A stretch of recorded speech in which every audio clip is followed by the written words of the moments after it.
Dans cette classe, nous connaîtrons l'outil Mesh Failure Diagnostic, qui est très utile pour résoudre les problèmes qui se produisent dans la phase de génération du maillage. Voyons voir dans la pratique comment l'utiliser.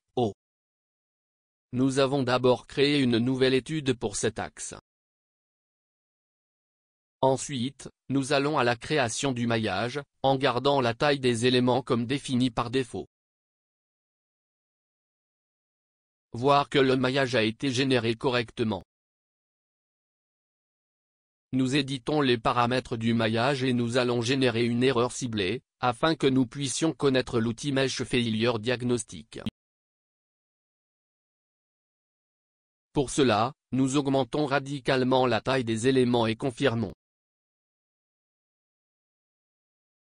Notez que la génération du maillage est interrompue et un message s'affiche pour nous informer que la génération du maillage a échoué pour la fonction donnée.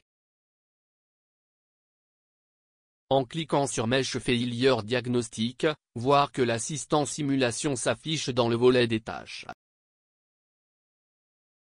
Nous pouvons sélectionner dans la liste et afficher les entités qui ont empêché la génération correcte du maillage.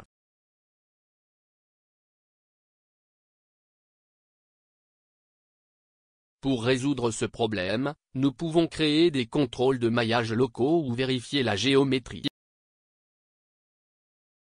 Dans notre cas, nous allons annuler l'assistant et générer le maillage avec les options par défaut, car nous savons que l'erreur a été induite en raison de l'augmentation drastique de la taille des éléments.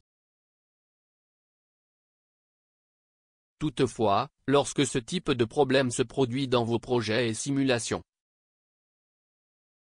utilisez les aides fournies par l'assistant, en créant des affinages de maillage locaux, en modifiant la géométrie ou en suivant une autre instruction disponible. Une autre façon d'accéder à l'outil diagnostic des défaillances de maillage consiste à cliquer avec le bouton droit sur Mesh puis sur Diagnostic des défaillances. Notez que l'assistant apparaît dans le volet Office, mais aucun corps n'est répertorié dans la zone des corps qui n'ont pas pu générer le maillage.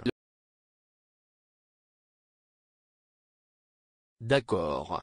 Nous concluons cette leçon, où nous connaissons l'outil Mesh Failure Diagnostic, qui est utile pour aider à résoudre les problèmes découlant de l'incapacité de simulation à générer un certain maillage pour un modèle donné.